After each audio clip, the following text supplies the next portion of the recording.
Empire of Blood. Episode 19. A Necessary Process. Lavrentiy Beria. The Soviet Union, 1938 to 1953. The man in the chair has a name. This is the first thing you need to hold on to as this episode begins, because within 20 minutes of what is about to happen, his name will stop mattering to the people in this room. His name is Semyon Fyodorovich Krivoshein. He is a Red Army officer, a veteran of the Revolution, a man who has spent the last decade commanding armored units and writing reports and attending party meetings and performing in every visible dimension of his life, precisely the kind of revolutionary loyalty that was supposed to protect you. He is 41 years old. He has a wife. He has children, and their ages are specific to him and to the people who love him, though we do not know them. He is sitting in a chair in the basement of a building on Lubyanka Square in Moscow, and his hands are shaking, and he cannot make them stop. December 1939. Moscow is cold the way Moscow in December is always cold. A cold that is not weather but fact.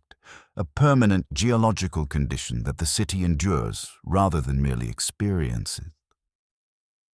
Above the basement, in the illuminated upper offices of the NKVD headquarters that glow against the dark sky over the square, men in uniform are at their desks, writing reports in triplicate, filing forms, reviewing lists of names.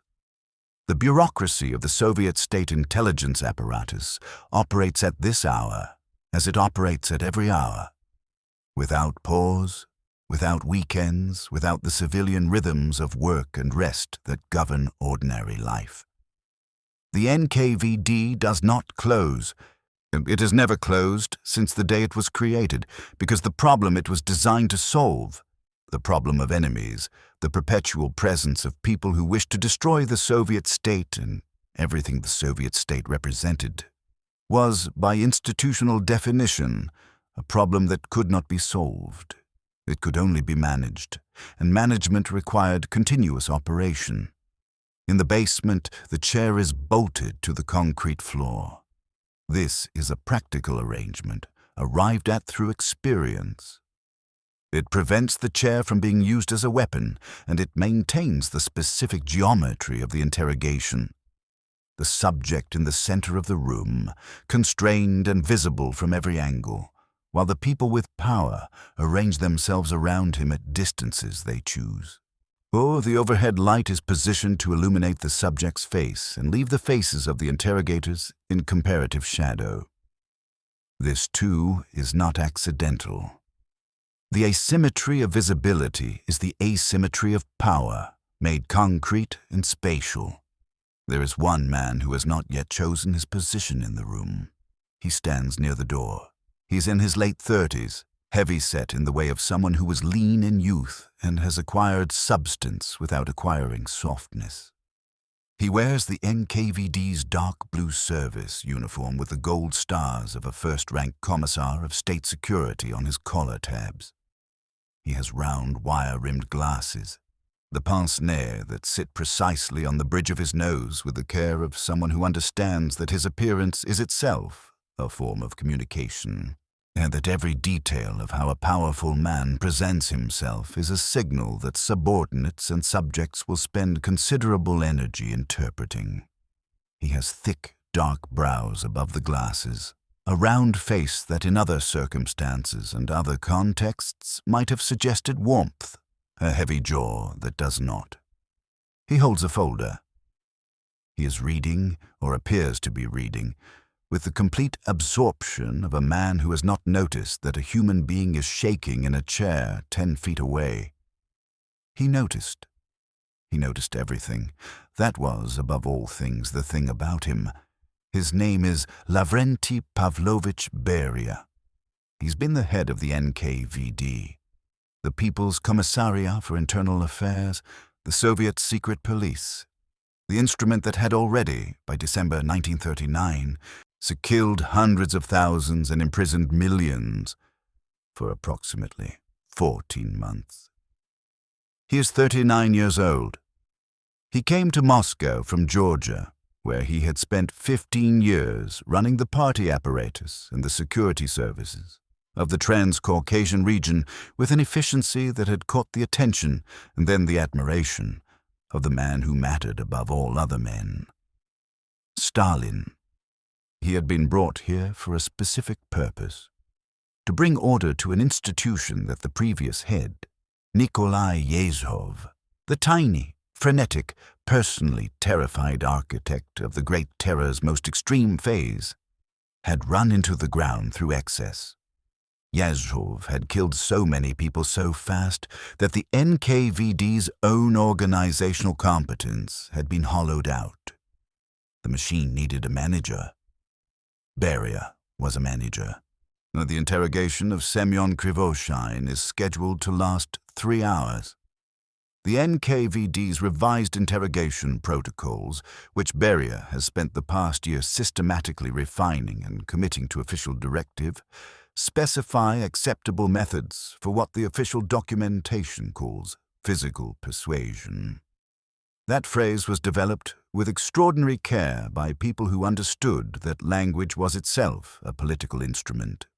The phrase that it replaced, which was simply the word torture, had created certain administrative and diplomatic difficulties when it appeared in official communications. Physical persuasion was the new language. Clean, procedural.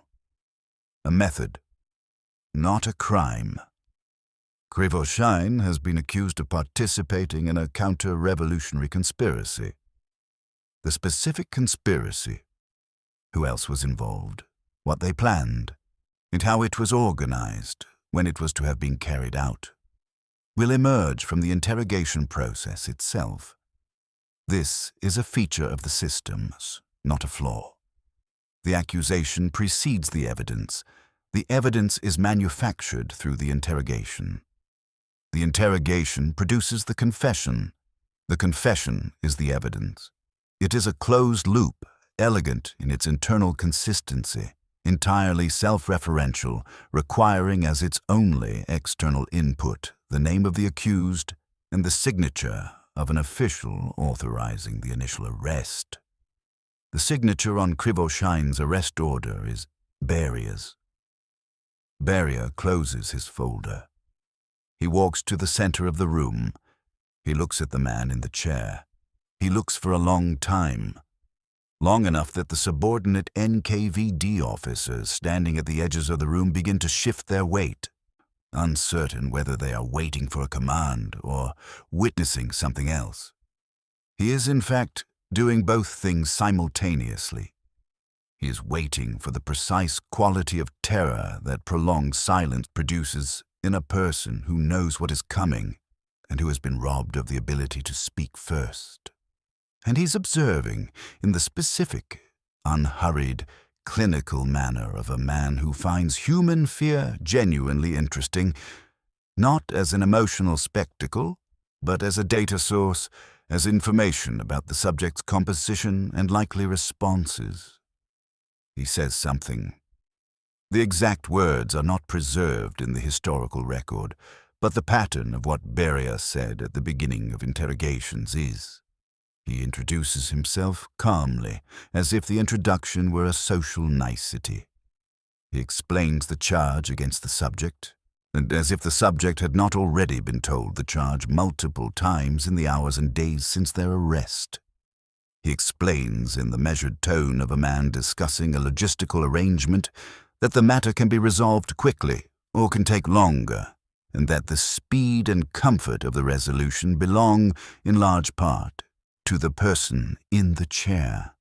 That the person in the chair has choices, even now. This is also a lie, but it is a carefully constructed lie, because the human brain, under sufficient fear, will cling to any suggestion of agency. And a person clinging to the belief that they have agency is a person who is still calculating. And a person who is still calculating is a person who can be persuaded.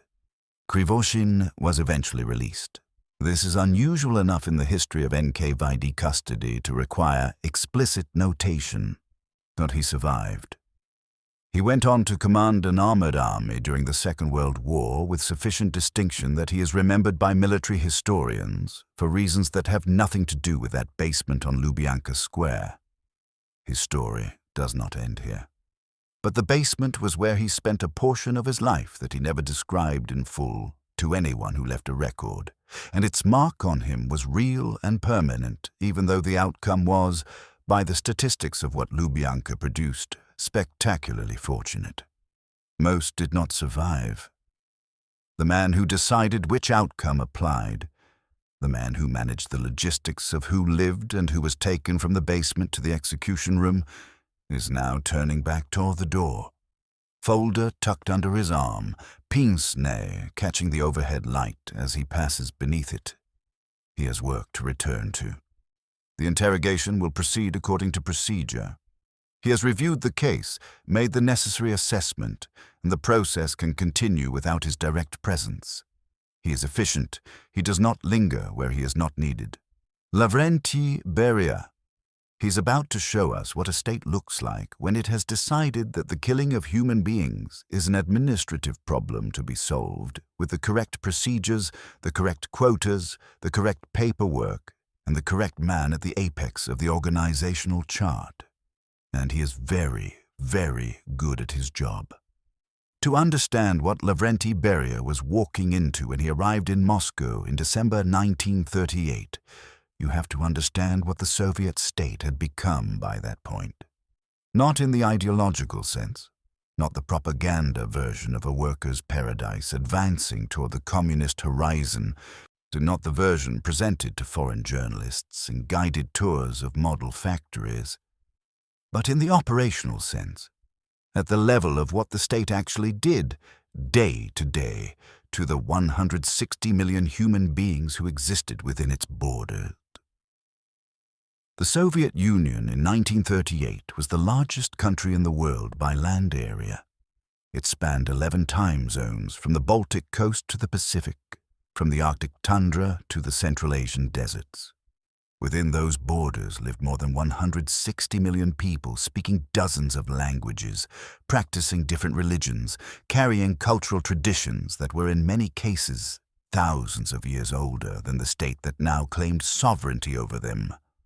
Russians, Ukrainians, Belarusians, Kazakhs, Uzbeks, Georgians, Armenians, Azerbaijanis, Chechens, Tatars, and hundreds of smaller nationalities, all of them now subjects of a state that had, in the 21 years since the revolution, worked systematically to replace those particular identities with a single universal identity: Soviet citizen. The project of creating the Soviet citizen was, in the vocabulary of the men who ran it, a transformation. In the vocabulary of the people it was performed upon, it was frequently experienced as destruction. The transformation required the dismantling of the prior order. The landlords and the merchants and the priests and the old regime officials, the people whose class position and social function had given the pre-revolutionary world its structure. These were the class enemies. The kulaks and the bourgeoisie and the intelligentsia and the clergy. The people who, by the ideological framework of Marxism-Leninism, were obstacles to history's movement rather than its agents. They needed, in the language of the Politburo directives that mandated their elimination, to be liquidated as a class. Liquidated as a class. Another phrase worth pausing on. Liquidated as a class does not mean individually identified as dangerous and individually neutralized. It means identified as belonging to a category and eliminated by virtue of category membership. It is the translation of individual human beings into statistical abstractions, a process that makes large-scale killing administratively feasible in ways that the recognition of individual humanity would prevent. Now, you cannot sign orders for the arrest and deportation of 5 million kulaks if you're thinking about 5 million specific people with specific names and specific families and specific faces. But you can sign orders for the liquidation of the kulak class, because the class is an abstraction, and abstractions do not have names or faces or children. The cost of the Soviet transformation, measured in human lives, was staggering even before the Great Terror that Beria would manage and refine. Collectivization, the forced seizure of privately held farms and their incorporation into state-controlled collective units, was implemented across the Soviet Union's agricultural regions between 1929 and 1933 with the specific brutality of a policy whose primary requirement was speed and whose consideration of human welfare was effectively nil. And farmers who resisted, who hid grain, who slaughtered their animals rather than surrender them to the collective, who were identified by neighbors or by party activists as insufficiently enthusiastic about the transformation, were arrested, deported, shot. The communities that resisted most were stripped of their food supplies and surrounded by cordons that prevented food from reaching them. The resulting famine was not, in the Soviet accounting, a famine. It was a necessary consequence of the transition to socialist agriculture. The bodies were statistics. The Ukrainian Holodomor, the specifically engineered famine that accompanied collectivization in Ukraine, where agricultural resistance was greatest and where Ukrainian nationalism made the political stakes most acute, killed somewhere between 3 and 5 million people in 1932 and 1933. In some Ukrainian villages, the mortality rate in those 2 years exceeded 50%. People ate whatever they could find. People ate each other's children. And the Soviet state, through those 2 years, continued to export Ukrainian grain to foreign markets while its Ukrainian producers died. These were not unintended consequences. The Politburo understood what was happening. Stalin received the reports, the deaths were known, and the policy was continued. The deaths were in the cold and specific accounting of the men who ran the Soviet state, an acceptable price for the transformation they were achieving.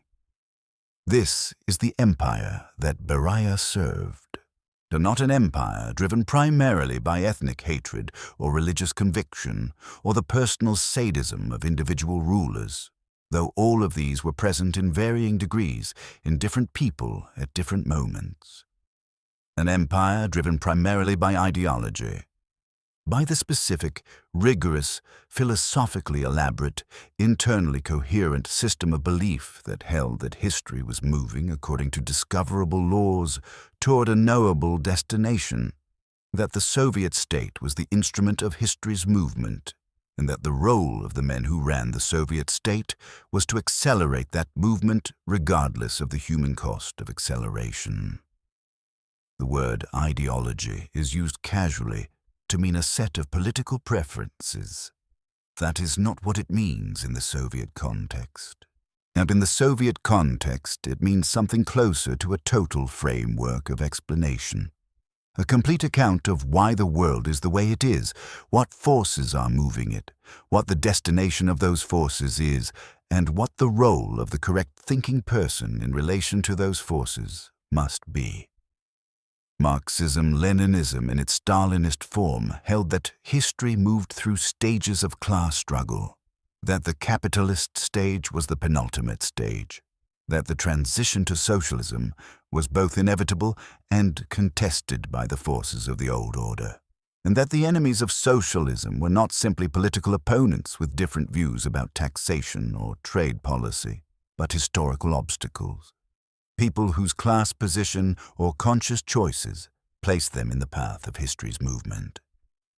Eliminating those obstacles was not in this framework a moral decision. It was a historical necessity. It was, in the specific language that Beria and his colleagues used without apparent irony, a necessary process. That phrase, a necessary process, hold it, turn it over. Because it is doing something very specific in the language of the Soviet state, and understanding what it is doing is essential to understanding how Beria could do what he did without appearing in his own consciousness as a monster. A necessary process asserts that what is happening is not a choice. It asserts that the deaths, the arrests, the deportations have the character of natural events. Events that occur because the forces driving them are impersonal and structural, rather than because an individual human being decided to make them happen. A necessary process is what happens when rain falls, when seasons change, when history moves through its predetermined stages. The people who are killed in a necessary process are not being killed by anyone in particular. They are being caught in the movement of historical forces larger than any individual's agency. This language was, perhaps, the single most important thing the Soviet state produced. Not its industrial output, not its military capability, not even its political institutions. The language. Because the language made the killing possible at the scale at which it was carried out. Not just possible for Beria, though we will return to him. Possible for the tens of thousands of NKVD officers and interrogators and camp guards and execution teams who carried out the orders. Possible for the hundreds of thousands of party officials and factory managers and apartment block superintendents and workplace committee secretaries who participated in the system as denunciators and informants and bureaucratic enablers. Possible in different ways and to different degrees. For the millions of ordinary Soviet citizens who watched their neighbors being arrested and said nothing, who signed the denunciation forms their workplace party committee placed in front of them, who understood what was happening and understood that the choice was between participation and victimhood, and chose participation. The language gave everyone in the system a version of the same absolution. They were not making choices. They were participating in a necessary process. By 1938, the system had been running in its most intensive phase for 2 years. The Great Terror, the period of mass arrests, show trials, mass executions, and institutional purges that historians date roughly to 1936 through 1938, had in those 2 years processed something like 1.5 million people. Of those, approximately 750,000 had been shot.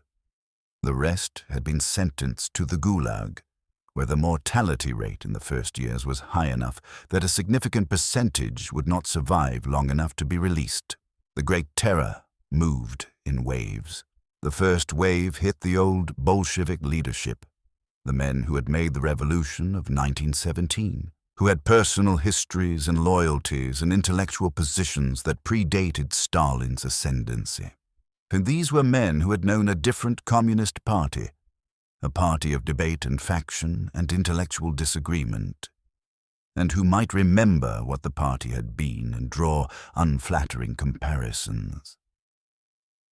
They were tried in the show trials of 1936, 1937, and 1938. Elaborate theatrical proceedings in which men who had devoted their lives to the revolutionary cause stood in a public and confessed to being foreign spies, saboteurs, wreckers, hired agents of fascist intelligence services. The confessions were lies, and in many cases, the men confessing knew the confessions were lies, and in some cases they had been persuaded through the specific psychological manipulation of people who had spent their lives believing in the party above everything, that signing a false confession was itself an act of service to the party, and that the party needed these confessions for reasons that would eventually be revealed as wise. They confessed. They were taken out and shot. Their families, in many cases, followed them into the camps. The confessions are worth dwelling on because they are one of the most psychologically disturbing aspects of the Great Terror, and because understanding them illuminates something important about how the Soviet system worked at its deepest level. These were not naive men who could be deceived about what was happening to them. Nikolai Bukharin, the Bolshevik theorist whose 1938 trial was the last and most elaborate of the show trials, was one of the most intellectually sophisticated Marxist thinkers of his generation. He had spent his adult life analyzing the mechanics of political systems. He understood exactly what was happening to him, and he understood that the confession was false. He understood that he was going to be shot regardless of whether he confessed. He confessed anyway. The historian Robert Conquest documented the specific psychological mechanisms through which confessions were produced in the show trial cases. The physical torture that was applied to some defendants, the sleep deprivation applied to most, and, in some cases, the cases involving the old Bolsheviks whose commitment to the party was genuinely deep and who had genuinely internalized the ideology they had spent their lives serving, the specific argumentation of NKVD interrogators who persuaded their subjects that signing a false confession was itself an act of Bolshevik duty, that the party needed the confessions to demonstrate to the Soviet people that the enemies the party had identified were real, that a true Bolshevik could sacrifice his personal truth for the party's political requirements, just as he could sacrifice his personal safety or his personal comfort. They had spent their lives subordinating personal interest to the party. In the end, the party asked them to subordinate even their innocence. They confessed. They were taken out and shot. The second wave hit the Red Army. In 18 months in 1937 and 1938, the Soviet military was decapitated. 3 of its 5 marshals, dead or imprisoned. 13 of its 15 army commanders, dead or imprisoned. 50 of its 57 corps commanders, dead or imprisoned. And 154 of its 186 division commanders, dead or imprisoned. The officer corps below division level was gutted proportionally. By the autumn of 1938, the Red Army that Stalin would need to fight an inevitable European war was being commanded, at crucial levels, by men who had been promoted 4 or 5 ranks in 2 years because all the people who should have been above them were dead. Think about what this means militarily.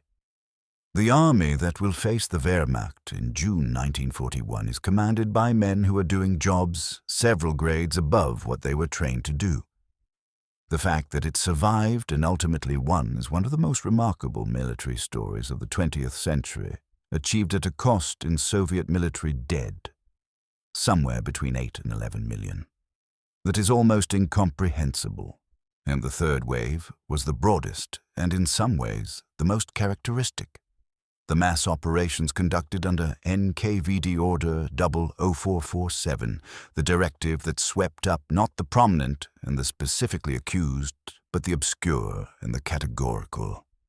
The kulaks, the former people, ex-priests, ex-nobles, ex-merchants, anyone whose pre-revolutionary social position made them theoretically suspect, regardless of their subsequent behavior. The national minorities with ties to foreign countries, Poles, Germans, Latvians, Finns, Koreans, Greeks. Each category had been assigned a quota, a specific number of people to be arrested, and a specific percentage of those arrested to be shot. Regional NKVD chiefs received their targets and implemented them.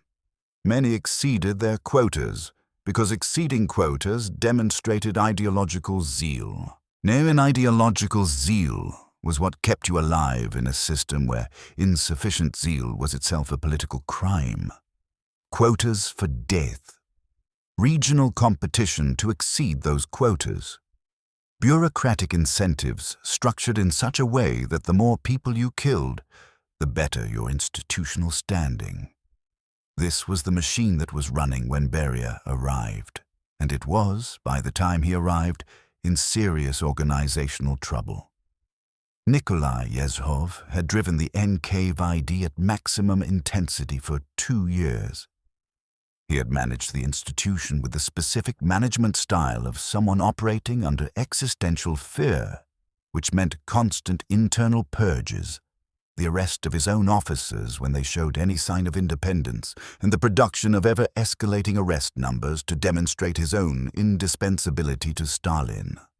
The result was an institution that had consumed a significant portion of its own experienced personnel, that was producing confessions so internally contradictory that even the Soviet legal system had difficulty processing them, and that had generated backlogs of cases that no one had the bandwidth to review. Yezhov was finished, and he knew it. He had been present at enough arrests to know what the approach of that particular event looked like. When Beria arrived in the autumn of 1938 to take over, Yezhov did not fight it. He cooperated with whatever handover was possible and waited for what came next. What came next was arrest, closed trial, and execution in February 1940. And the charge was espionage and perversion. The twin accusations the Soviet state reserved for enemies whose ideological crimes needed supplementing with something more viscerally contemptible. And Beria sat down at the NKVD chief's desk, opened the files, and began, with the methodical intelligence of an engineer surveying a damaged structure, to understand what he had inherited and what could be made from it. What could be made from it was something the Soviet state had not yet fully achieved, a system of terror that was sustainable, that would not burn itself out through excess, that would not consume its own operators, that would produce, year after year, the output Stalin required.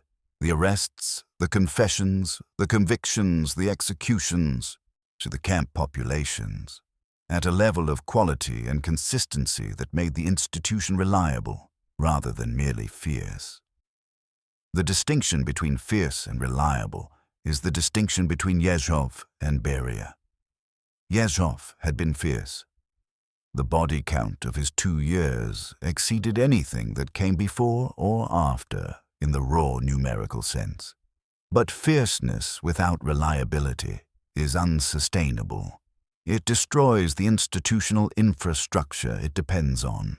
It creates the organizational chaos that had left the NKVD when Beria arrived, unable to process its own backlog. Beria was going to fix that. He was going to make the machine last. He was going to make it better. Lavrentiy Pavlovich.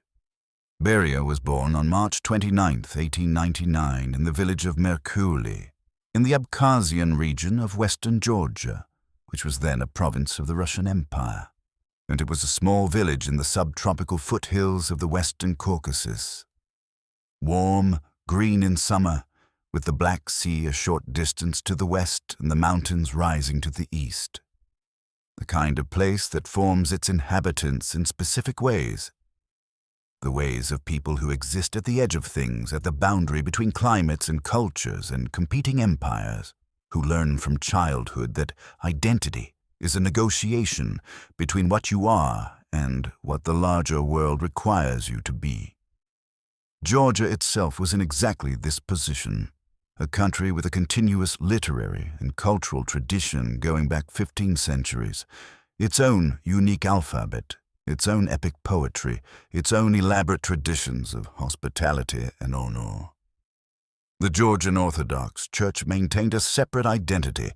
The Georgian language was taught in schools and spoken in homes and used in literature, and remained stubbornly, persistently itself, despite the Imperial Russian administration's periodic attempts to rationalize it into something more manageable. And yet Georgia was administered by Russia. Its legal framework was Russian law.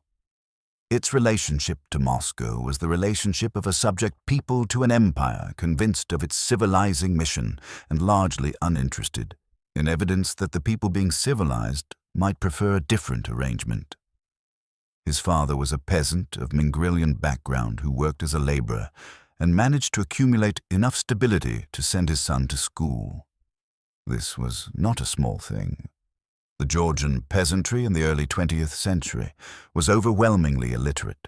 The decision to educate young Lavrentiy represented a significant investment of family resources and a specific parental ambition that education was the path to something better than what the village could offer. The boy proved worth the investment. He was sent first to a primary school in Sukhumi, the regional capital of Abkhazia, and then to a technical secondary school in Baku, the oil city on the Caspian coast of Azerbaijan, which in those years was one of the most industrially and politically dynamic cities in the Russian Empire. The technical education Beria received in Baku trained him as a construction engineer. It taught him to think in systems. It taught him the discipline of understanding how components relate to each other in a structure, how a change in one part propagates through the whole, how a failure in one component can be isolated or prevented from cascading, how efficiency is achieved not through the improvement of individual parts, but through the optimization of the relationships between them. He was, by every account of his schooling, an excellent student. Not the kind of brilliant that announces itself through sudden illumination. Not the prodigy who sees solutions others cannot see, but the kind of excellent built through relentless, methodical application. The student who stays after the others have gone home and works the problem again until he understands not just the answer, but the structure that produces the answer. This quality, the grinding, the methodical intelligence of the systems thinker who refuses to stop until he understands how everything connects, is the thread that runs from the technical school in Baku to the NKVD headquarters in Moscow. It is what made him genuinely dangerous in a way that cruder men in the same position were not. You can run a terror apparatus through brute force and fear. Many of his predecessors did. But brute force and fear produced the organizational dysfunctions that Yezhov had produced. The overconsumption of institutional resources, the declining quality of outputs, the fragility of a machine running at maximum intensity without maintenance. What Beria brought was the engineering intelligence to understand the apparatus as a system that could be optimized, that had maintenance requirements, and that produced better outputs when its processes were refined rather than merely intensified. He joined the Bolshevik Party in March 1917, at the age of 18, in the month of the First Revolution. The timing is significant. March 1917 was not a moment of calm ideological reflection. It was a moment of genuine historical rupture. The 300-year Romanov dynasty had collapsed, the Tsar had abdicated, and the future was genuinely open in a way that the future almost never is. The Bolsheviks who recruited Beria in those weeks were not asking him to join a government institution with a human resources department and a pension plan. They were asking him to join a revolutionary conspiracy committed to seizing that open future before anyone else could. Beria said yes. And in saying yes at 18, in those conditions, that he made a commitment that would define the rest of his life, completely, and without the possibility of the subsequent revision that quieter times might have permitted. In 1919, at 20 years old, he joined the Cheka. The full name was the All-Russian Extraordinary Commission for Combating Counter-Revolution and Sabotage, which is a name that tells you almost everything you need to know. The word extraordinary is doing the most important work. The Cheka was extraordinary in the sense of operating outside the normal legal framework, not bound by the constraints that ordinary legal institutions were bound by, able to arrest, interrogate, and execute without the procedural requirements that would have applied to ordinary criminal investigation. This was understood from the beginning. Felix Dzerzhinsky, who founded the Cheka, was explicit. The Cheka was not a court, but a combat organization on the internal front of the revolution. It did not need to prove guilt in the juridical sense. It needed to identify enemies and eliminate them. The proof was in the identification. Beria absorbed this framework in his first professional context at 20 years old, in conditions of actual civil war. The Bolsheviks were fighting the White Armies, foreign intervention forces, regional separatist movements, peasant uprisings.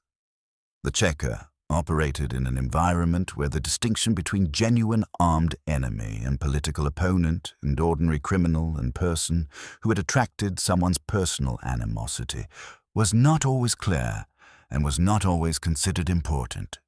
Mistakes happened. Mistakes were acceptable, and the revolution could not afford the luxury of perfect accuracy.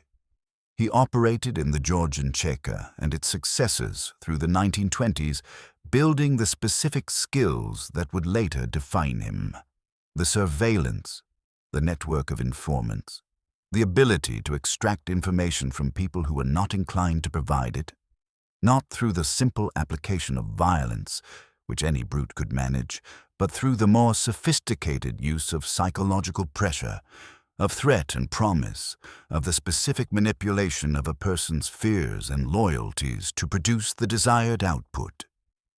Everyone has one: the person they cannot bear to see harmed, the belief they cannot bring themselves to abandon, the ambition they cannot relinquish, the fear that is larger than their courage. Beria was, by all accounts of people who observed him at work, unusually skilled at finding it. Georgia, in the early 1920s, was not a peaceful environment. The Soviet Union was still actively consolidating its hold on the Caucasus. The Menshevik Republic of Georgia had been forcibly absorbed by the Red Army in 1921, and resistance to Soviet power was both genuine and ongoing. The Georgian Cheka operated in conditions that were closer to counterinsurgency than conventional policing. There were actual armed opponents. There were genuine conspiracies. There were people who had fled the old order and who, if located, represented real operational assets or real threats, depending on who found them first. In this environment, the skills that Beria was developing, the construction of informant networks, the surveillance of suspect populations, to the interrogation of people who had things to hide, were not purely tools of ideological repression. They were, in some portion, tools of genuine security work. This matters because it explains something about how Beria thought of himself and his work. He had not entered a system that was obviously and purely a machine for the destruction of innocent people. He had entered a system that was doing real things in response to real threats, that had legitimate security functions alongside its political ones, and that he had learned to operate at a high level of effectiveness before the ratio of real work to political persecution tilted overwhelmingly toward the latter. By the time he arrived in Moscow, he had spent 20 years believing, with varying degrees of justification, that the work he was doing mattered in ways that were not simply political. The institutional identity he had built around himself was not the identity of a man who killed people arbitrarily. It was the identity of a man who protected the revolutionary state from the genuine threats that surrounded it. This self-image made him more dangerous, not less. A man who knows he's a murderer must maintain the self-awareness to decide how much murder is acceptable and under what circumstances. A man who believes he is a security professional executing necessary processes does not maintain this awareness. He executes the processes. He improves the processes. He treats the processes as his craft. He was also good at organizational politics in the specific way that apparatus required. For the NKVD and its predecessors were not merely organizations that enforced state security. They were themselves subject to the dynamics of political competition, internal rivalry, and the constant anxiety of men who knew that the institution they worked for was fully capable of turning on them. Working in the Soviet security services, required navigating a hierarchy in which everyone above you was a potential threat. Everyone below you was a potential tool, and the signals of whose favor was currently operative and whose star was declining required constant, exhausting attention. Beria was very good at this navigation. He survived decades in an institution with a ferocious internal mortality rate. He did not survive through luck. He survived through the specific, cultivated, highly developed political intelligence of a man who had decided very early that surviving in this environment was both the primary requirement and the primary skill to be developed. His rise through the Georgian party apparatus in the late 1920s and early 1930s, from head of the Georgian GPU to first secretary of the Transcaucasian Communist Party, effectively the most powerful man in Georgia, Azerbaijan, and Armenia, was a demonstration of this skill. He consolidated his position through a combination of methods that would become the template for everything he did later. He purged his rivals preemptively, before they could organize against him. He cultivated a personal relationship with Stalin, who was himself Georgian, and he performed his administrative functions with a ruthless efficiency that was highly visible, so generating in the people above him the specific confidence that comes from knowing a problem in your organization will be handled without need for your personal attention. The personal relationship with Stalin is the axis around which everything else in Beria's career rotates. It was a relationship of genuine, if unusual and highly conditional, intimacy. Stalin was Georgian. He had been involved in the revolutionary movement in the Caucasus since before Beria was politically active, and his knowledge of Georgian political culture gave him an instinctive ability to assess Caucasian politicians that he did not always have with Russians. He had been aware of Beria for years before elevating him to Moscow, aware of him as a subordinate who was producing results and who was politically reliable in the specific sense that mattered most to Stalin. Loyal to Stalin personally, not to any faction or ideology that might survive independent of Stalin. This was the rarest commodity in the Soviet political universe. Everyone was loyal to the party. Everyone was loyal to the revolution. Everyone was loyal to socialism, but the party and the revolution and socialism were abstractions, and abstractions could be interpreted in ways that potentially threatened Stalin's personal authority. Stalin needed people loyal to him specifically, whose loyalty had no ideological content that could be turned in directions he did not control. Beria understood this. Yes, and he performed this specific loyalty with the consistency that made Stalin trust him in the limited but functionally important way that Stalin trusted anyone. For Beria, the relationship was the central fact of his professional life. Without Stalin's favor, he was nothing. The NKVD's power, his personal immunity, his ability to operate with the specific impunity that he used in every dimension of his life, all of it derived from Stalin's continued protection. He understood this dependency completely, and he managed the relationship that sustained it with the same methodical attention he brought to everything else. Now we need, at this point in the story, to talk about something that sits outside the institutional history, but that belongs in any honest account of who Lavrentiy Beria was. Not it concerns what he did to women and girls in Moscow during the years of his power. The evidence is extensive. It comes from survivor testimony, from the testimony of his son Sergo, from investigations conducted after Beria's arrest in 1953. And from the accounts of colleagues who knew and who said nothing for years.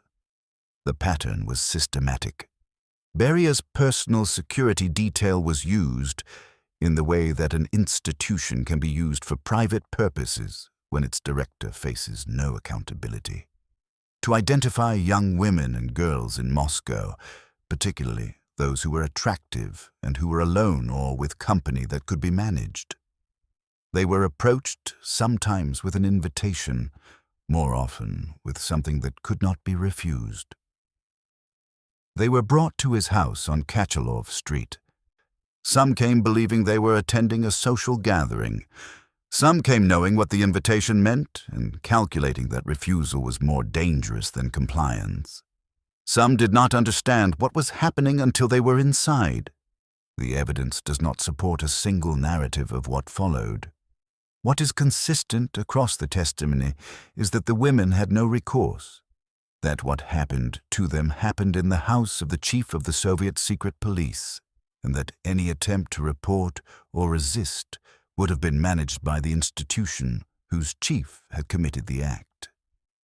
This is not a separate story from the institutional story. The same mechanism, the identification of someone who has less power, the use of institutional authority to remove the possibility of refusal, and the complete indifference to the human being inside the body being used, operated in both contexts. The only difference was scale and form. In the institutional context, the power expressed itself through arrest warrants and execution quotas. In the personal context, it expressed itself through the terror of a young woman alone in a car with men who worked for the chief of the secret police. The man in the basement watching the prisoner in the chair was the same man in the car, his family, his wife Nina, his son Sergo, spoke of him in testimony after his arrest with a mixture of genuine filial feeling and the specific horror of people who have slowly, over years, assembled a picture of what the person they love actually is. His son Sergo became a scientist in aerospace engineering. She's an appropriate field for the son of the man who ran the nuclear program, and lived long enough to write about his father with the complicated honesty of someone who cannot simply condemn, because condemnation is too simple, but who cannot excuse, because the evidence of what requires excusing is too overwhelming. In Sergo's account, his father appears as a man who was genuinely warm within the family context, interested in his son's education, present in ways that the demands of his position might have excused him from, capable of the ordinary expressions of paternal affection, and also a man about whose professional life Sergo, even as an adult, did not ask questions. There is a specific kind of family silence that children develop around parents, whose work they understand cannot bear the weight of honest inquiry, and not ignorance. Sergo was not ignorant of what the NKVD did, but the strategic maintenance of a zone of inquiry-free domestic reality that allows ordinary family life to continue in proximity to extraordinary evil. This silence is its own kind of testimony about what it was like to be close to Lavrentiy Beria. Beria was also, by all accounts from social settings, a man capable of extraordinary charm. Colleagues described his conversation as wide-ranging and engaging. He had genuine intellectual curiosity, particularly in science and engineering. He could be funny. He could fill a room with the kind of energy that genuine charisma generates without apparent effort. And then the charm would stop, and what was underneath it would be visible. And the people who had spent time with both faces reported that the transition between them was more disturbing than either face alone. There is one more dimension that deserves attention before we look at the machine he built. He was genuinely creative about suffering. Not in the sadistic sense of enjoying it for its own sake. The historical record does not support a straightforward sadism diagnosis, but in the sense that he thought about methods. He was interested in the question of how to extract specific kinds of behavior from people who did not wish to produce those behaviors. He brought to this problem the same systematic, engineering-minded intelligence he brought to organizational design. He revised interrogation protocols. He refined the Gulag's administrative structure. He reviewed execution procedures for efficiency. He thought about atrocity. He improved it. He was not a man who had stumbled into great evil. He was a man who had built his entire professional identity around the careful, deliberate management of it. And now, in December 1938, with Yezhov's decomposing institutional legacy on his desk and the full resources of the Soviet state at his disposal, he was about to demonstrate what good management could produce. There is a document in the NKVD archives from early 1939, a memo from Beria to Stalin that is, in its way, a perfect specimen of the man who wrote it. It is not a dramatic document. It contains no declarations, no ideological statements, no acknowledgement of the human dimension of what it is describing. It is a management memo. It addresses, in methodical sequence, to the organizational problems Beria has identified in the first 3 months of his tenure, the solutions he has implemented or proposes to implement, and the projected improvements in institutional performance that those solutions are expected to produce. The problems include insufficient interrogation training for newly assigned officers, resulting in confessions with evidentiary weaknesses that are complicating prosecution, inadequate coordination between regional directorates and the central processing function in Moscow, resulting in case backlogs, inconsistent application of the ration system in the northern camp complexes, resulting in excessive early mortality that is reducing the productive labor force below targets. Excessive early mortality that is reducing the productive labor force below targets. As people are dying too fast for the camps to make productive use of them. This is an operational problem. The memo addresses it as an operational problem. There is no other register in which it is addressed. That memo is the machine's most complete self-portrait, and building the machine that produced it is what Beria devoted his career to. Now we need to go inside it. The first thing Beria did when he took over the NKVD was slow it down. This is counterintuitive enough to be worth stating clearly. Beria, the man who would be responsible for more deaths and deportations than almost any other individual in Soviet history, came to power and immediately, visibly, reduced the rate of arrests and executions. In the first months of his leadership, he ordered the review of tens of thousands of cases that Yezhov's apparatus had produced and found, as he had expected to find that many of them were garbage. Arrests with no evidentiary basis, even by the Soviet system's extremely permissive standards. Confessions internally contradictory in ways that even the most tolerant legal framework could not absorb. Charges constructed with insufficient craft. He released some people. He actually physically released people from Lubyanka cells and Gulag camps in a temporary reversal that his biographers have interpreted variously. Some read it as a genuine, if ultimately strangled, reformist impulse. Others read it as purely cynical. The quality control measures of a new director cleaning up a predecessor's mess, concerned not with the suffering of the wrongly arrested, but with the institutional reputation of the organization whose output quality had declined to embarrassing levels. So the more honest answer is that it was both, simultaneously. Beria was capable of a limited and situational pragmatic mercy. If a case was so obviously fabricated that prosecuting it would damage the institution, releasing the subject was preferable to proceeding. This was not compassion. It was quality control, but the people released as a result of quality control considerations were, from the perspective of their continued existence, released. After the initial cleanup, he rebuilt. The first thing you need to understand about the NKVD under Beria is that it was not primarily an institution of violence.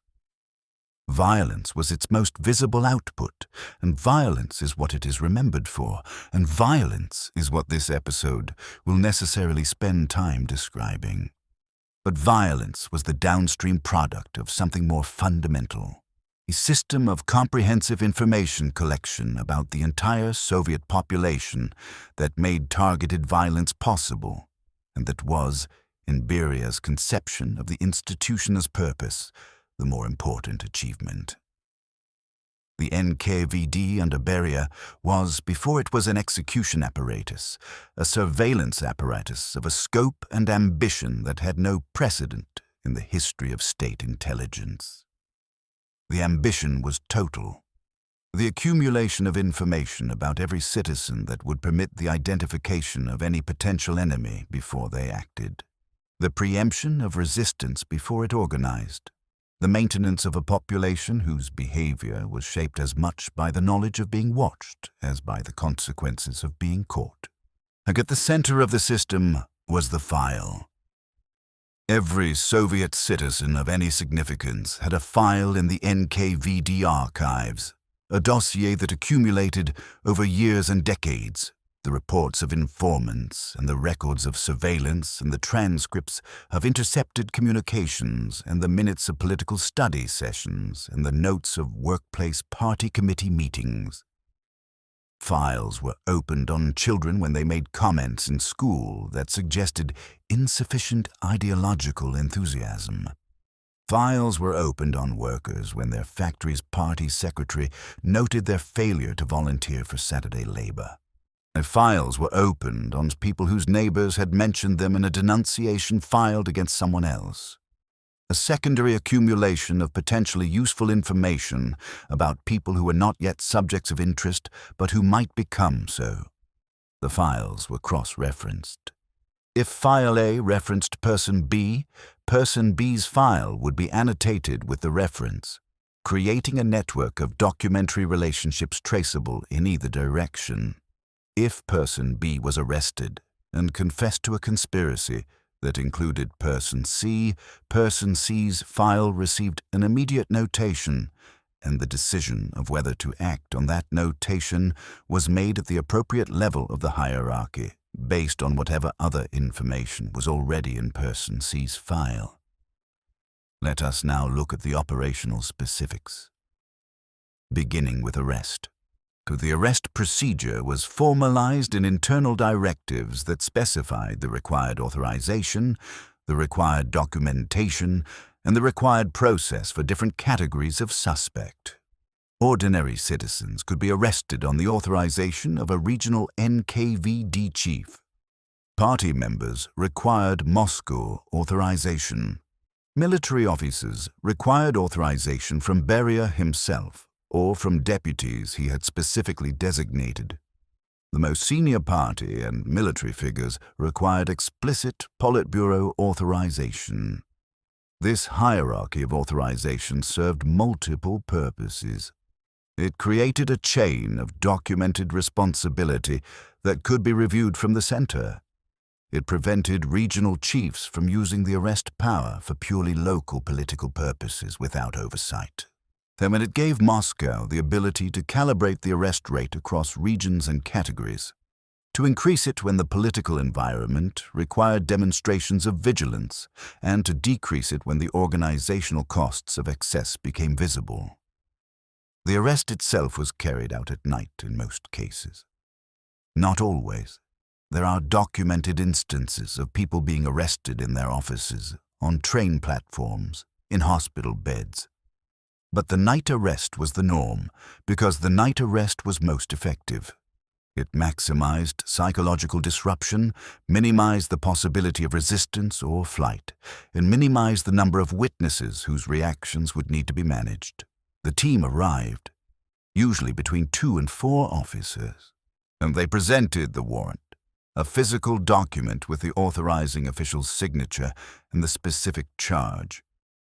The person was instructed to gather whatever possessions the warrant permitted and to come with the officers.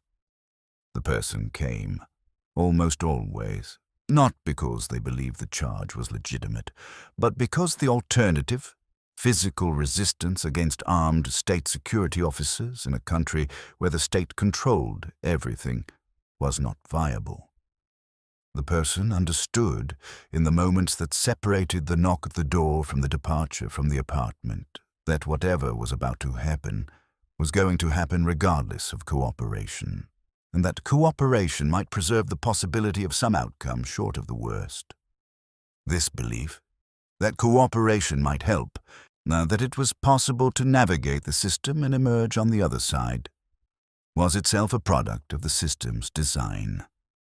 A system in which cooperation sometimes did result in better outcomes was a system in which the instinct to cooperate was reinforced and maintained. Complete consistency in the worst outcome would have produced resistance. Selective mercy produced compliance. Beria understood this. The subject arrived at Lubyanka or at the regional facility and was processed. The processing accomplished several things simultaneously.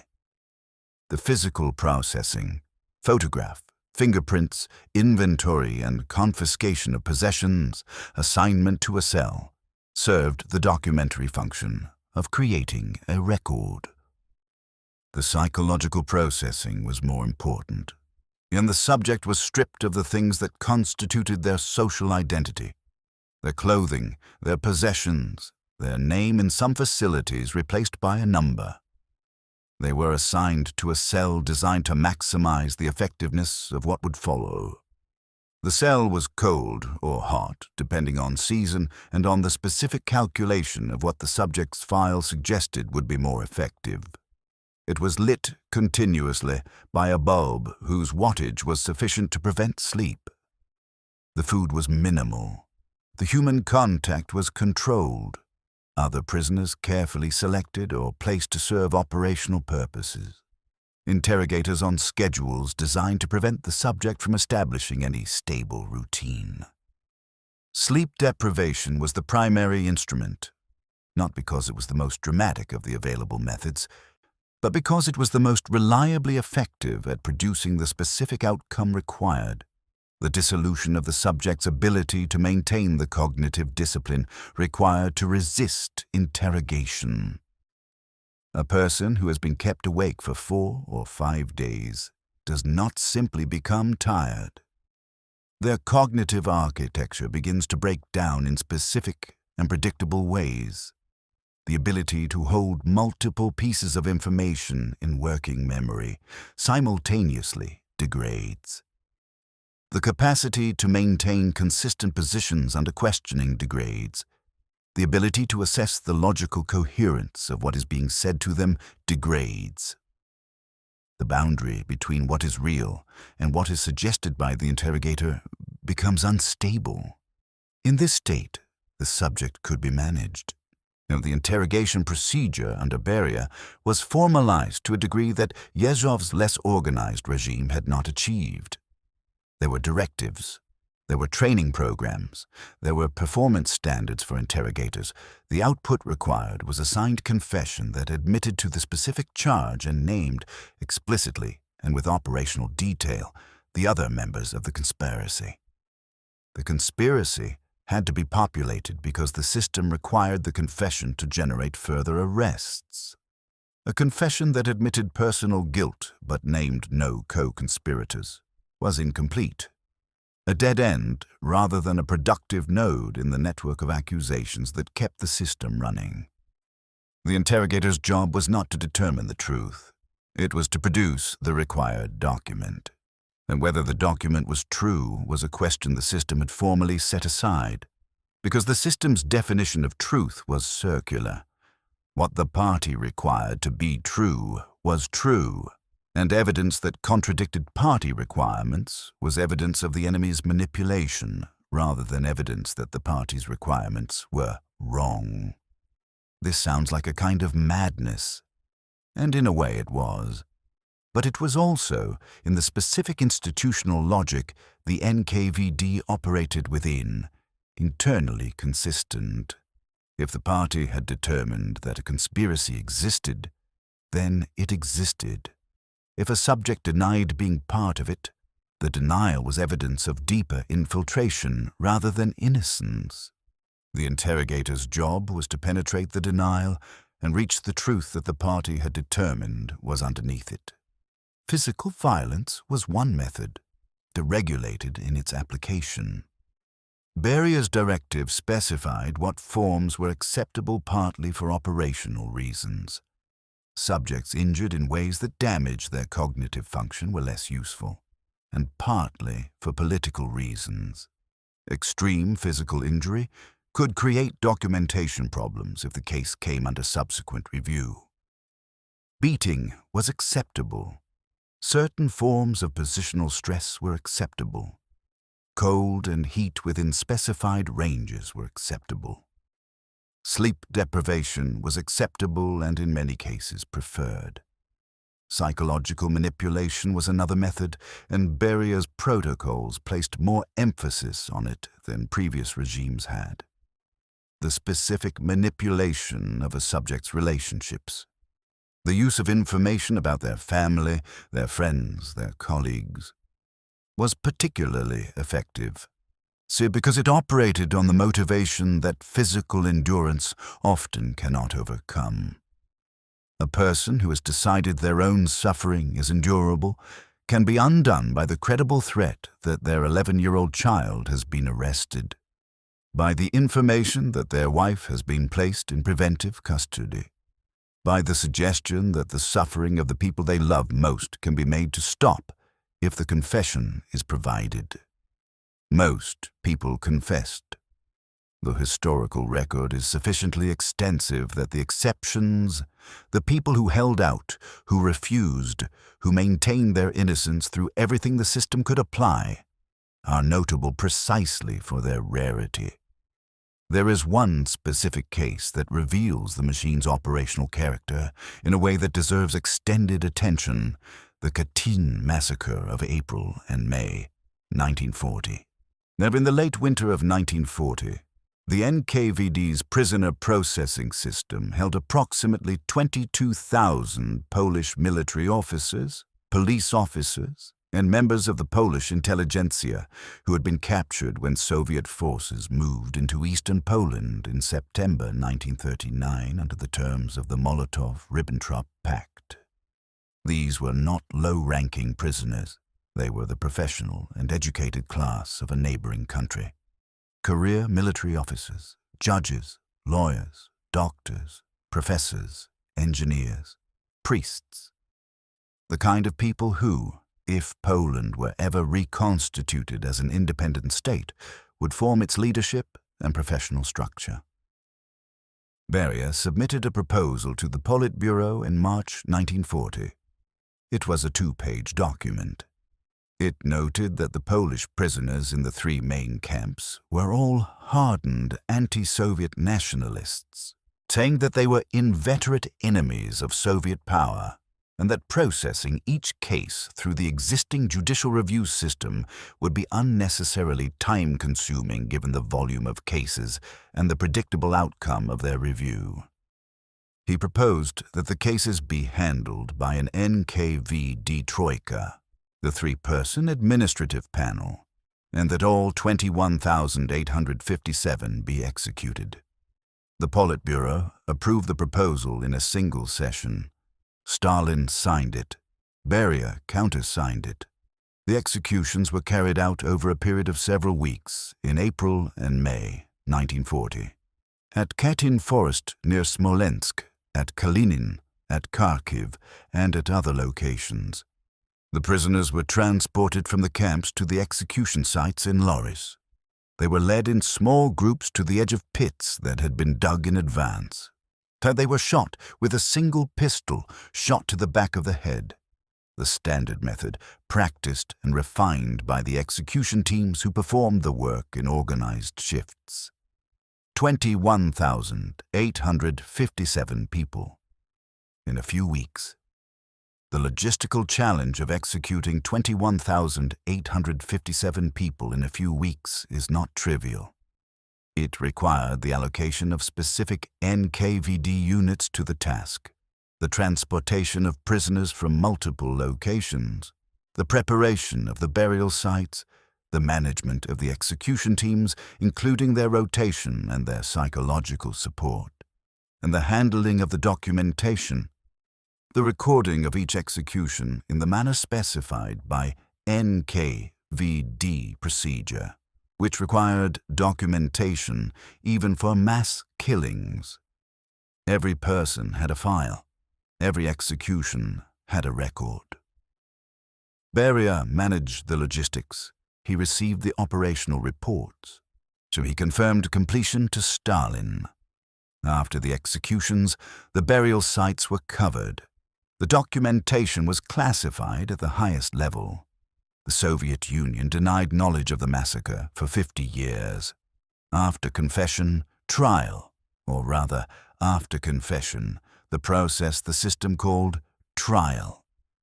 The trial of an ordinary Soviet citizen on a political charge in the late 1930s and 1940s was not adversarial. There was no meaningful defense. The charge had been established by confession. The proceedings were administrative. A review of the file, a confirmation of the charge, an assignment of sentence. For the most serious cases, the proceedings were handled by the troikas, 3-person panels composed of the regional NKVD chief, the regional party secretary, and the regional prosecutor who reviewed cases in batches, and sometimes thousands in a single session. The sentences were either camp terms or the Vishaya Mera, the supreme measure of punishment, which meant death. The execution was formalized. The prisoner was led from their cell to a specific location within the facility.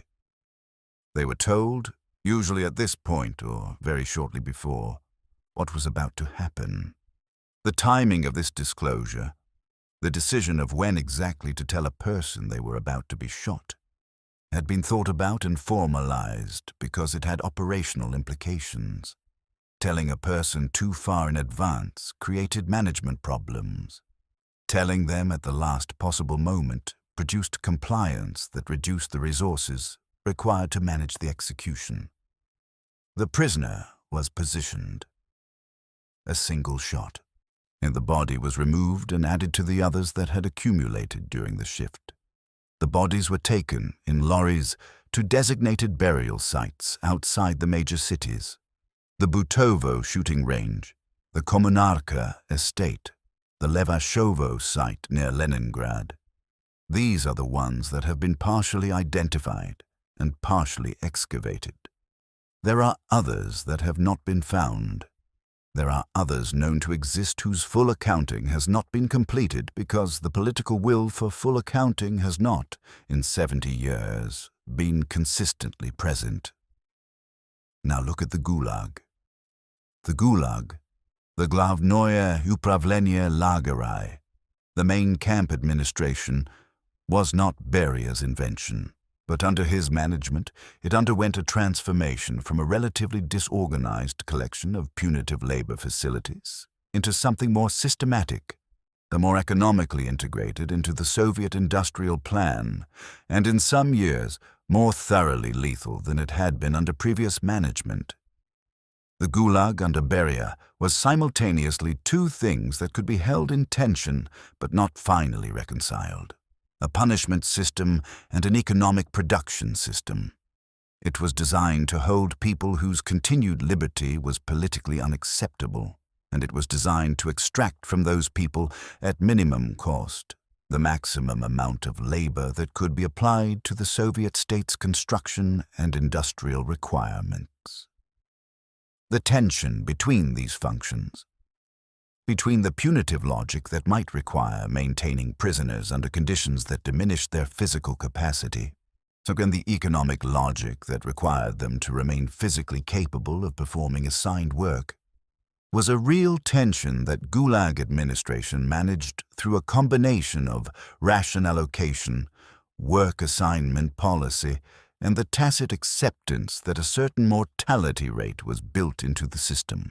The ration was calculated.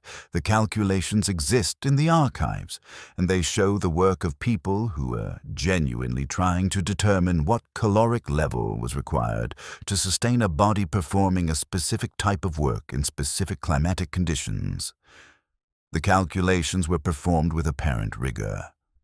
The numbers they produced were consistently set at levels adequate in the short term and inadequate in the medium to long term, because the calculation optimized for initial output rather than sustained output, and the gap between those two optimization targets was filled with the bodies of prisoners who worked adequately for some months and then declined, and then died. This is not cynicism on my part. The calculations exist. The optimization is visible in the numbers. At Kolyma, the vast complex of mines and labor facilities in the Magadan region of the Soviet Far East, where gold and tin were extracted from permafrost at temperatures that in winter dropped to -50 and sometimes -60 degrees Celsius. The mortality rate in the worst years of the early 1940s is estimated at more than 20% annually. 1 in 5 of the people in those camps dead in a single year from cold and malnutrition and the cumulative physical damage of labor performed in conditions designed for extraction rather than survival. Varlam Shalamov, who survived 17 years in the Kolyma camps and who wrote about his experiences in stories that are among the most important literary accounts of the Gulag that exist, described the specific quality of existence in Kolyma in terms that cannot be fully translated into the language of historical analysis. He described how cold at -50 degrees Celsius does not feel like ordinary cold, but like something closer to a physical assault. A presence, an active force that enters through fabric and through skin, and that the body's metabolic resources, already depleted by inadequate rations, cannot hold back. He described the specific weight of wet snow on inadequate clothing that soaks through within the first minutes of outdoor work and then freezes. As he described how hunger at the level the camps produced was not the sensation of missing a meal, but an alteration of consciousness, a narrowing of the cognitive field to the single subject of food, to the exclusions of almost everything else, so that a person who had been capable before their arrest of abstract thought and complex emotional life found in the camps that their entire intellectual world had contracted to the next meal, and whether it would be sufficient and what could be found to supplement it. He also described, with great precision, the specific social world that the camp system produced, the hierarchy among prisoners, the violence, the ways in which people who are not, before their arrest, violent or predatory became, in the conditions of the camp, capable of things they would not have predicted themselves capable of. And the ways in which people who were not, before their arrest, passive or compliant became, in the conditions of the camp, people who had learned to endure without resistance, because resistance in the camp context produced consequences that endurance did not. The camp system was, in this specific sense, a machine for transforming people, not just for punishing them, for changing who they were by changing the conditions under which they existed. Under Beria's management, the Gulag's peak population was approximately 2.5 million people. The deaths attributable to camp conditions during this period across all facilities number in the hundreds of thousands. Now let us look at a specific operation that represents Beria's management at its most operationally revealing. Operation Lentil, February 23rd, 1944. The deportation of the Chechen and Ingush peoples from their ancestral homelands in the North Caucasus was carried out in 3 days, in the middle of the Soviet Union's most intensive phase of the war against Nazi Germany, diverting substantial military and logistical resources to a project that had nothing to do with defeating the Wehrmacht and everything to do with solving a political problem that Stalin and Beria had identified. The Chechens and Ingush had a recent history of resistance to Soviet authority. Some individuals had collaborated with German forces during the occupation of the Caucasus, and the entire people could therefore be designated as collectively guilty and collectively punished. Collective punishment. the punishment of an entire people for the crimes of some of its members, or for the designation, by the punishing authority of the people as constitutionally predisposed to those crimes.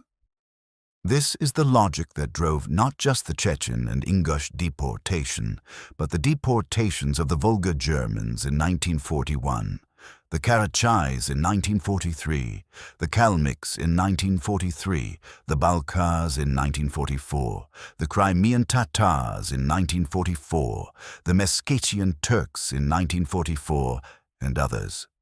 Entire peoples, defined by their ethnicity or their recent geographic association with enemy forces, removed from their homelands and deposited in Central Asia and Siberia with whatever they could carry. Beria organized Operation Lentil personally. He traveled to the Caucasus. He coordinated the deployment of approximately 120,000 NKVD troops across the mountains and valleys of Chechnya and Ingushetia. He set the timeline, all deportees to be loaded and transported within 3 days.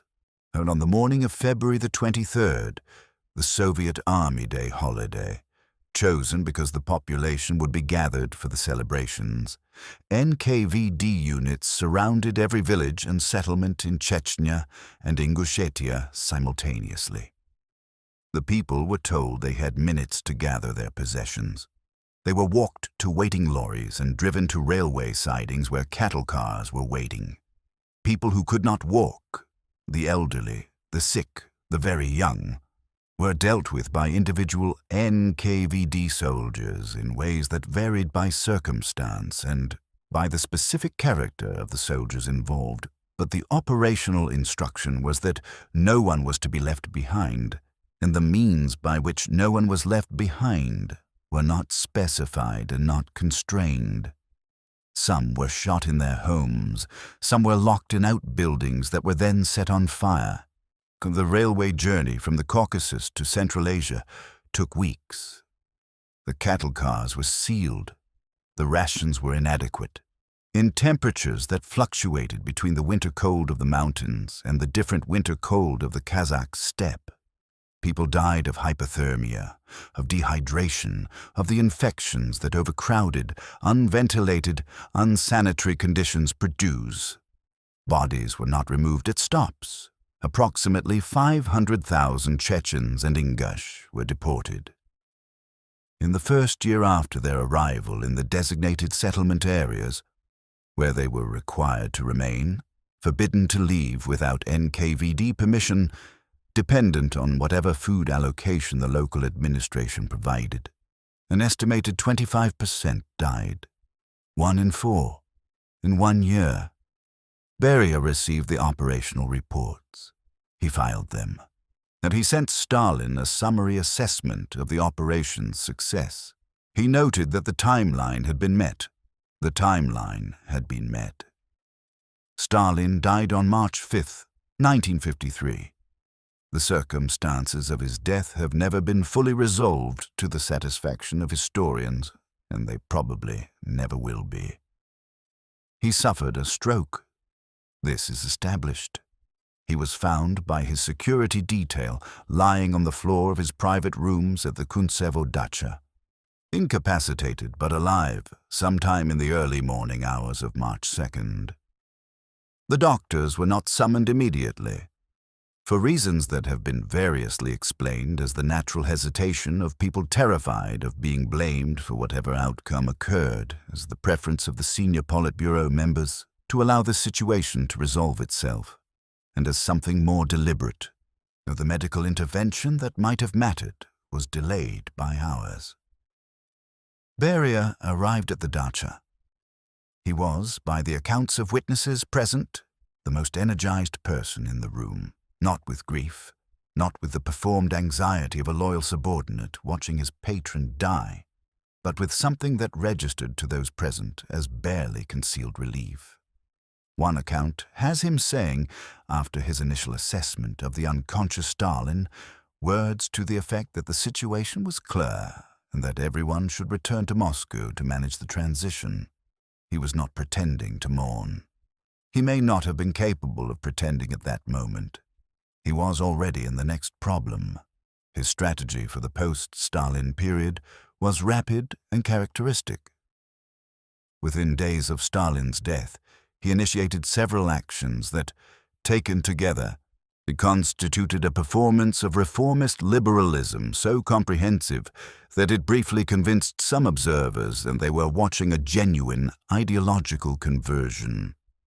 He ordered the release of a large number of political prisoners, including the physicians arrested in the previous year as part of a new purge that had been gathering momentum and that may, in its final form, have been directed partly against Beria himself. He publicly condemned some of the most extreme practices of the NKVD. He made statements about the need for legality and the importance of protecting Soviet citizens from arbitrary arrest. His colleagues were watching. They had known Beria for years. They had watched him work. They knew, in the specific way that people know things they have witnessed directly, what he was. They knew what he had done to achieve his position, and they knew about the executions he had authorized. They knew about the deportations he had organized. They knew, some of them, about the women in the house on Kachalov Street. And they knew that the man who was now performing liberal reformism was the same man who had designed the revised interrogation protocols and who had personally overseen Operation Lentil. They also knew that he was the most dangerous of all of them, not because of his past, but because of his present capabilities. He still ran the security services. He still had the files. He knew things about all of them. Every one of them had participated in the terror in ways that Beria's institution had documented and that Beria personally knew. A Beria with access to Stalin's power was a Beria who might not be manageable. Khrushchev moved first, and he moved with people who were not afraid to move. On June 26, 1953, at a Presidium meeting, Beria was arrested. The operation was planned with an attention to operational detail that Beria might have respected under different circumstances. It could not be carried out by the security services because Beria commanded the security services. It was carried out by military officers, specifically by Marshal Georgy Zhukov and a team of colleagues who entered the Kremlin through a channel that bypassed the security apparatus's normal oversight.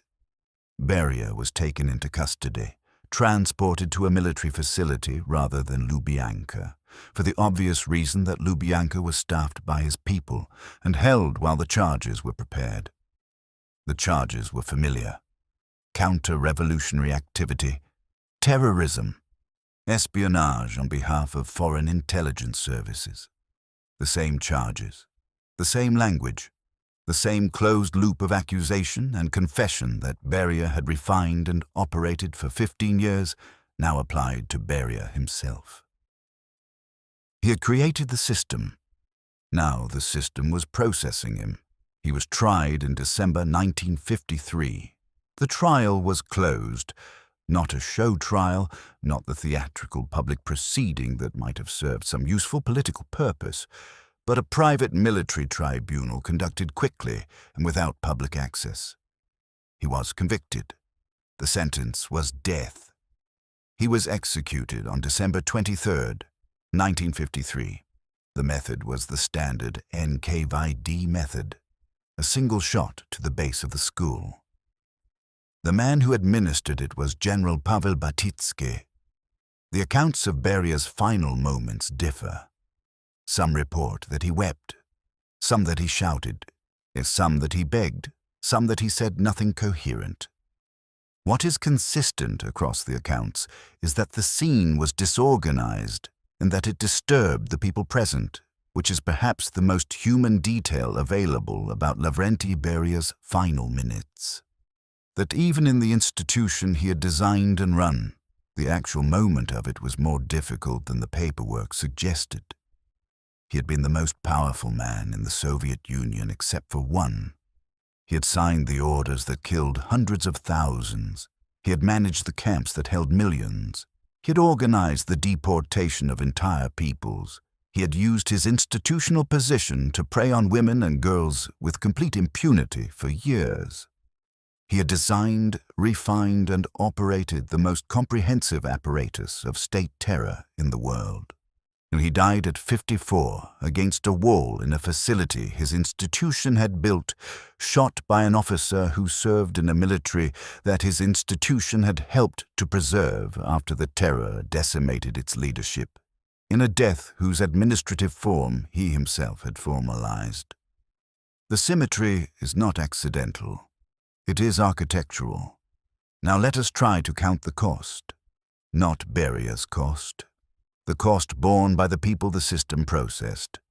The immediate human cost of the years of Beria's direct tenure, roughly 1938 to 1953, resists precise accounting in ways that are themselves part of the story. The records are incomplete because records were destroyed. Records were destroyed because the people managing them understood that the records were evidence of crimes, even if the language of the time described them as administrative outputs. So the incompleteness of the accounting is not an accident. It was engineered. What the available records, the archive materials partially declassified since the Soviet collapse, the work of organizations like Memorial, and the scholarly analysis of Robert Conquest, Anne Applebaum, and Oleg Klevnyuk permit us to say, is this. Under Beria's direct institutional oversight, somewhere between 700,000 and 800,000 people were shot by the NKVD. The Gulag population under his management reached 2.5 million, and the camp mortality rate in the worst years, 1942 and 1943, when wartime resource constraints reduced already inadequate rations, was 20 to 25% annually. The ethnic deportations he organized killed, in their immediate aftermath, approximately 25% of the deported populations in the first year. For the Chechens and Ingush alone, that is between 100,000 and 125,000 people dead in 12 months. For all deportations combined, the first-year mortality adds hundreds of thousands more. There is also what happened to the survivors. The Gulag survivors who were released in the 1950s and who attempted to reintegrate into Soviet society found that reintegration was not a neutral process. They carried in their bodies the physical damage of years of malnutrition and extreme labor. They carried in their psychologies the damage of what they had seen and experienced and what had been done to them. And they carried, in the records of the Soviet administrative state, the notation of their arrest and their camp sentence, which in the employment and housing and educational systems of the Soviet state, they followed them forward in time and limited their options in ways that their family members absorbed and that their children inherited. The families of the shot, the families of those who never came home from the camps, the families who were themselves arrested as relatives of enemies of the people. The children who grew up without parents and who were told, by the state that had taken their parents, that their parents had been enemies and that this information was a permanent feature of the children's own political identity. The Memorial Society's database, before that organization was dissolved by court order in 2021, contained the names of nearly 3 million identified victims, 3 million named people. And Memorial itself estimated that the full number of those who passed through the system and who were killed or imprisoned or deported or broken by it was an order of magnitude larger. Khrushchev's secret speech of February 1956 gave the Soviet public the first official acknowledgement that something had gone wrong. It opened some camp gates. It permitted some rehabilitation. It allowed some survivors to return to cities they had been prohibited from living in. It was, in the specific way of partial truths, delivered for political rather than moral reasons, both genuinely important and profoundly inadequate. Important because it established the fact of wrongdoing within the official narrative, Inadequate because it attributed those wrongs primarily to Stalin's personal pathology and to the specific crimes of people like Beria, who were conveniently dead, and thus preserved from scrutiny the systemic features of a party state that had made those wrongs not just possible, but inevitable. Khrushchev himself had been a senior party official throughout the terror. He had signed orders, he had attended meetings, he had participated. The men who arranged Beria's execution had been present throughout the terror, and their presence had not been merely passive. The secret speech did not address this. It could not address this without dismantling the legitimacy of everyone still in power. Khrushchev's secret speech of February 1956 gave the Soviet public the first official acknowledgement that something had gone wrong. It opened some camp gates. It permitted some rehabilitation. It allowed some survivors to return to cities they had been prohibited from living in. It was, and in the specific way of partial truths delivered for political rather than moral reasons, both genuinely important and profoundly inadequate. Important because it established the fact of wrongdoing within the official narrative.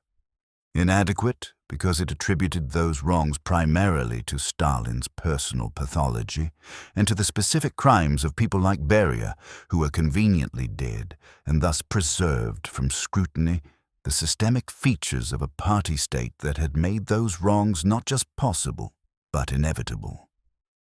Khrushchev himself had been a senior party official throughout the terror. He had signed orders. He had attended meetings. He had participated. The men who arranged Beria's execution had been present throughout the terror, and their presence had not been merely passive. The secret speech did not address this, so they could not address this without dismantling the legitimacy of everyone still in power. There is also something in Beria's legacy that sits with genuine cognitive dissonance alongside the terror apparatus. He ran the Soviet nuclear weapons program. Between 1945 and 1953, Beria was the administrator of the project that developed and tested the Soviet atomic bomb. He managed the physicists, Igor Kurchatov and his colleagues, with the same systems intelligence he brought to everything. He obtained, through espionage channels that the NKVD had developed in the United States and Britain, the technical data that accelerated the program by years. He set the production timelines and the resource allocations and the security protocols that surrounded the scientists, and he protected the scientists who were producing results from the apparatus he ran, understanding that the camp system would consume the scientists the way it consumed everything if they were not explicitly protected from it. The Soviet atomic bomb was successfully tested on August 29, 1949. 4 years after the American test, rather than the 7 to 10 years that American analysts had predicted. Stalin rewarded Beria with the Stalin Prize, first class. The man who organized the Katyn Massacre and the man who managed the development of the Soviet nuclear bomb were the same man. Both achievements were real. Both were products of the same intelligence applied to different problems.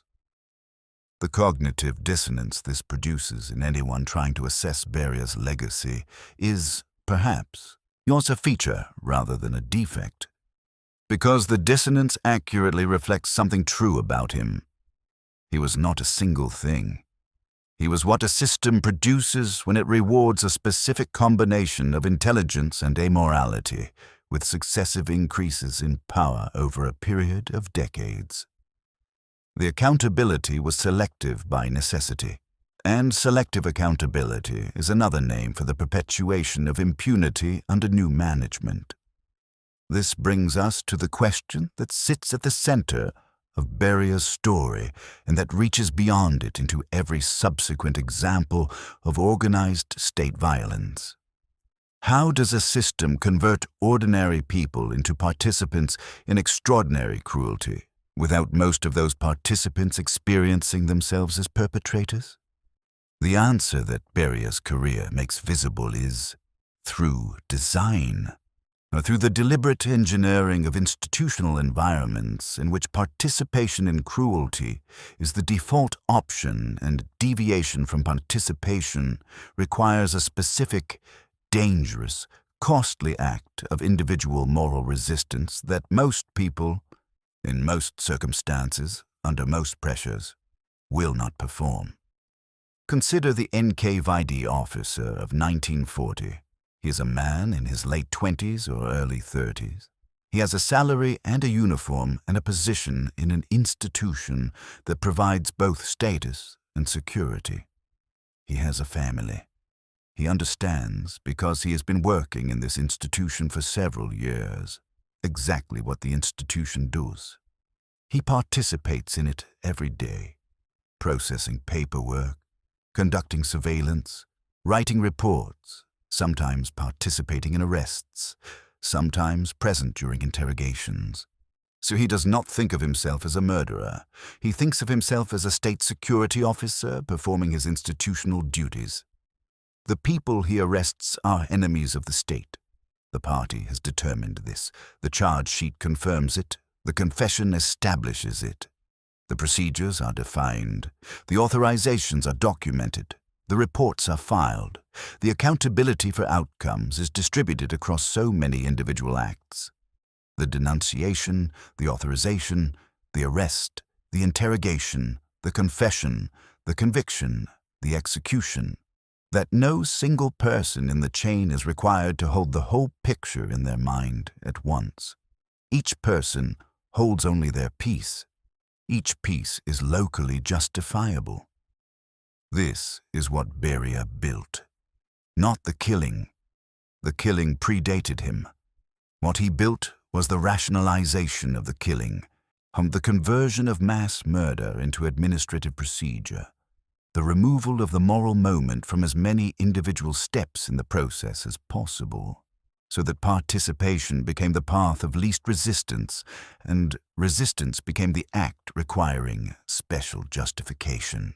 He identified where moral resistance might accumulate, and he designed incentive structures that made those hesitations costly. He made deviance from the norm visible and punishable. He made compliance invisible and rewarded. He created, through training and procedure and organizational design, an institution in which participation in mass killing was the default, and in which deviation from that default required the specific, dangerous, career-ending act of individual moral courage. Most people do not perform that act. They know this. We know this about ourselves, that if we are honest, the conditions under which moral courage is required are not conditions that most of us have faced, and we cannot know for certain what we would do if we faced them. What we can know is that the conditions can be engineered, that a sufficiently well-designed institutional environment can take people who would never, in ordinary life, participate in the killing of another human being, and turn them into people who do it as part of their job, as a routine matter, without losing the ability to go home afterward and be kind to their families. That is Beria's specific contribution to the history of organized human cruelty. Not the numbers, though the numbers are staggering. Not the specific acts, though the specific acts are documented with precision. The design, the management thinking, and with the conversion of ideological violence into administrative routine. He died in December 1953 and was quietly buried. His name was struck from Soviet encyclopedias, replaced with blank space. The entry describing him in Soviet reference works for years contained only the notation that he had been an enemy of the people. The same designation he had deployed against hundreds of thousands of others, turned on its author with the specific irony available only to systems entirely indifferent to the identity of the person they are consuming. The blank space where his name had been. Not a trial commensurate with the scale of what he had done. Not a reckoning of proportionate depth. A blank space, and the system continuing to run without him, and the files still in their cabinets in the Lubyanka basement, so in the graves still unmarked in the frozen ground outside Moscow. Those graves are still there. The Memorial Society, the organization that spent decades collecting the names of those buried in them, maintaining the record, making the argument that knowing what happened is a moral obligation, was ordered to dissolve by Russian court order in December 2021. The stated grounds were technical registration violations. The operational effect was the elimination of the primary institution engaged in naming the dead. The blank space, engineered again, with different tools in different circumstances, by different people. But the engineering is recognizable. It was designed to be recognizable. Beria designed some of that protection. He designed the documentation systems that made records easy to destroy. So he designed the institutional cultures that made internal accountability dangerous for those who attempted it. He designed the organizational logic in which the perpetuation of impunity was not a failure of the system, but a feature. 70 years later, in a country that has not formally accounted for what the Soviet system did to its own population, in a world in which the specific techniques of bureaucratic terror that Beria refined and systemized have been studied, sometimes for the purpose of preventing recurrence, sometimes for other purposes. His legacy persists in forms that are not always visible as his legacy. Lavrentiy Beria is dead. The system he perfected is not. That is his legacy. Remember it.